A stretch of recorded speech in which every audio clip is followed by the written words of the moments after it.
આજરોજ ભગવાન શ્રી જગન્નાથજી, ભાઈ બલભદ્ર અને બહેન સુભદ્રાજીની પવિત્ર રથયાત્રાના પાવન અવસરે વડોદરામાં ભક્તિમય માહોલ છવાયો છે. રથયાત્રા નિમિત્તે શહેરના ઇલેક્ટ્રોનિક અને પ્રિન્ટ મીડિયા દ્વારા વિવિધ ધાર્મિક અને સેવાકીય કાર્યક્રમોનું આયોજન કરવામાં આવ્યું છે.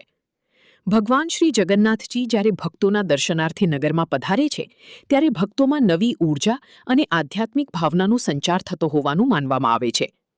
આ પાવન અવસરને અનુલક્ષીને સતત 14મા વર્ષે પત્રકાર મિત્રો દ્વારા શ્રી સત્યનારાયણ ભગવાનની કથાનું આયોજન કરવામાં આવ્યું હતું. આ ધાર્મિક કાર્યક્રમમાં મોટી સંખ્યામાં પત્રકારોએ ઉપસ્થિત રહી રાષ્ટ્રકલ્યાણ, સમાજસેવા અને લોકમંગળની ભાવના સાથે ભગવાનના આશીર્વાદ પ્રાપ્ત કર્યા હતા. સાંજે ભગવાન શ્રી જગન્નાથજીની ભવ્ય નગરયાત્રા નીકળશે, જેને વધાવવા માટે પણ વિશેષ આયોજન કરવામાં આવ્યું છે. રથયાત્રામાં જોડાતા ભાવિક ભક્તો માટે છાશ અને પીવાના પાણીના વિતરણની વ્યવસ્થા કરવામાં આવી છે. શહેરના વિવિધ વિસ્તારોમાં અગ્રણી સંસ્થાઓ અને શ્રેષ્ઠીઓ દ્વારા ભગવાન શ્રી જગન્નાથજીની રથયાત્રાનું ભવ્ય સ્વાગત કરવામાં આવશે. સમગ્ર શહેર ભક્તિ, શ્રદ્ધા અને ઉત્સાહના રંગમાં રંગાઈ ગયું છે. જય જગન્નાથ. આજે ભગવાન જગન્નાથજી જ્યારે નગરયાત્રા નીકળે છે, ભક્તોને સામેથી જ્યારે દર્શન આપવા નીકળે છે, ત્યારે અનેરો માહોલ વડોદરામાં સર્જાય છે. તો અમે વડોદરા પ્રિન્ટ અને ઇલેક્ટ્રોનિક મીડિયા ભેગા થઈને આ નિમિત્તે અહીંયા આગળ સત્યનારાયણ દેવની કથા કરીએ છીએ.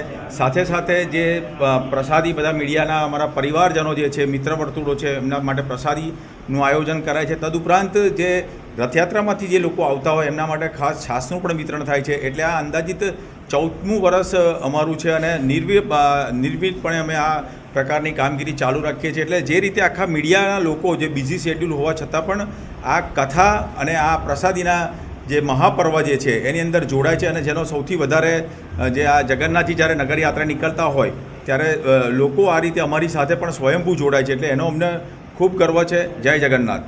જેમ આપ જાણો છો કે જ્યારે જગન્નાથ ભગવાન બહેન સુભદ્રા અને ભાઈ બલભદ્ર સાથે જ્યારે ભક્તોને દર્શન આપવા માટે વડોદરાના રાજમાર્ગો ઉપર નીકળે છે, ત્યારે આનાથી કોઈ અલૌકિક અવસર કોઈ હોતો નથી. ત્યારે વડોદરા મીડિયા જે લોકતંત્રની ચોથી જાગીર છે અને સમગ્ર વર્ષ દરમિયાન જે સમાજ સેવામાં રત રહે છે, તો અમે પણ અષાઢી બીજના આ પવિત્ર દિવસે ભગવાન શ્રી સત્યનારાયણ દેવની કથા તેમજ જ્યારે ભવ્યાતિ ભવ્ય રથયાત્રા નીકળશે ત્યારે એમાં જોડાનાર સર્વે ભક્તોનું એક અનેરું સ્વાગત કરીએ છીએ. લગભગ 14 વર્ષથી અમે આ સતત કામ કરી રહ્યા છીએ. એ પાછળનો મુખ્ય ઉદ્દેશ પણ એ છે કે જ્યારે આ સત્કાર્યની અંદર જ્યારે મીડિયા સાથે જોડાય તો મીડિયા સમગ્ર વર્ષ દરમિયાન જે રીતે પોતાનું કાર્યનું નિર્વહન કરીને જે સમાજ સેવા કરે છે, એ માટે અમને સતત પ્રભુ શક્તિ અને મનોબળ ટકાવી રાખે એવી આશા સાથે જ અમે આ કાર્ય કરીએ છીએ. અને આગામી દિવસોમાં પણ ભગવાન શ્રી જગન્નાથજીની મહેર સર્વે રાષ્ટ્રવાસીઓ ઉપર વરસતી રહે એવી શુભકામનાઓ.